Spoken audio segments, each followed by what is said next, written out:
Assalamualaikum warahmatullahi wabarakatuh. Shalom, Om Swastiastu, Namo Buddhaya, dan salam kebajikan. Halo semua, perkenalkan nama saya Lailia Sebianaya dari kelas E dengan NIM 240701502082. Saya merupakan mahasiswi psikologi Universitas Negeri Makassar. Jadi saya akan menceritakan perjalanan hidup saya untuk memenuhi mata kuliah psikologi perkembangan remaja. Saya akan mengaitkan dengan beberapa teori, yaitu teori Jean Piaget, James Marcia, dan Erik Erikson. Sebelum menceritakan perjalanan hidup saya, kita harus tahu terlebih dahulu apa sebenarnya yang dimaksud dengan remaja. Remaja merupakan tahap perkembangan dalam kehidupan manusia yang berada di antara masa kanak-kanak dan dewasa. Masa ini biasanya terjadi pada rentang usia 10 hingga 19 tahun.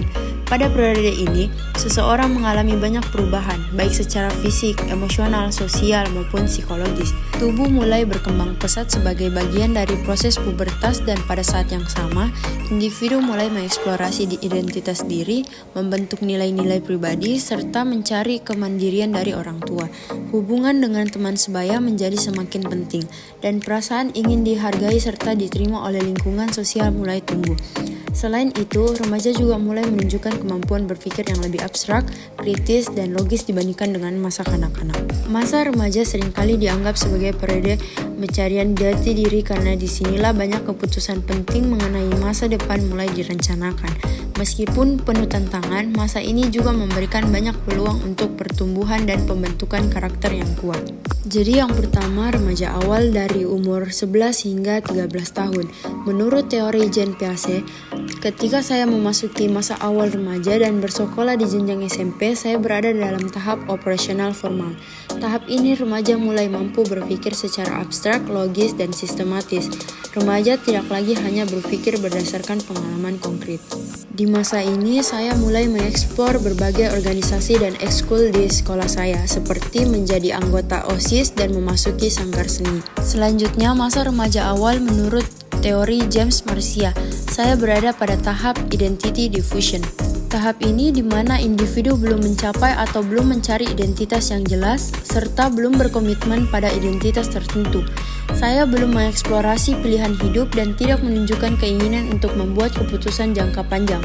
Saya seringkali mudah terdistraksi, tidak konsisten, dan kurang motivasi dalam menjalani kegiatan yang menuntut tanggung jawab.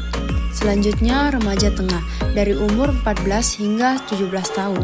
Menurut teori James Marcia, saya berada pada tahap identity moratorium, yaitu di mana individu sedang aktif mengeksplorasi berbagai identitas tapi belum membuat komitmen yang jelas. Pada tahap ini, saya masih melakukan pencarian identitas dan mengeksplorasi banyak hal. Terkadang, saya merasa belum yakin dengan arah hidup, baik dalam pendidikan, karir, maupun nilai-nilai yang ingin saya pegang. Menurut teori Erik Erikson, pada masa remaja tengah, saya berada pada tahap identity versus role confusion. Selama tahap ini, saya mencoba berbagai peran dan gaya hidup, seperti ikut dalam organisasi, menjalin hubungan sosial dengan berbagai kelompok, dan menguji pandangan hidup yang berbeda. Dalam proses ini, dukungan lingkungan sangat memengaruhi, baik dari keluarga, teman sebaya, maupun dari sekolah. Menurut Erik Erikson, jika remaja mendapatkan kesempatan untuk mengeksplorasi dirinya dengan aman dan didukung oleh lingkungan yang terbuka, mereka berpeluang besar untuk mencapai pemahaman yang stabil tentang siapa dirinya. Namun, jika remaja tidak mampu menyelesaikan krisis identitas ini dengan baik, mereka bisa mengalami kebingungan peran atau role confusion. Yang terakhir, remaja akhir dari umur 18 hingga 21 tahun. Menurut teori James Marcia, saya berada pada tahap identity achievement, tahap di mana individu telah melalui eksplorasi mendalam dan membuat komitmen yang jelas terhadap identitasnya, baik dalam hal karir, nilai hidup, maupun keyakinan pribadi.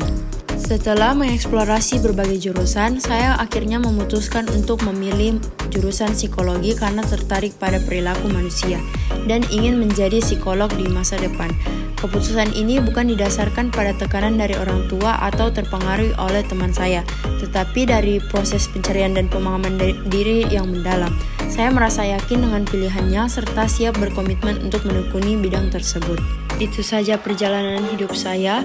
Sekian dan terima kasih. Wassalamualaikum warahmatullahi wabarakatuh.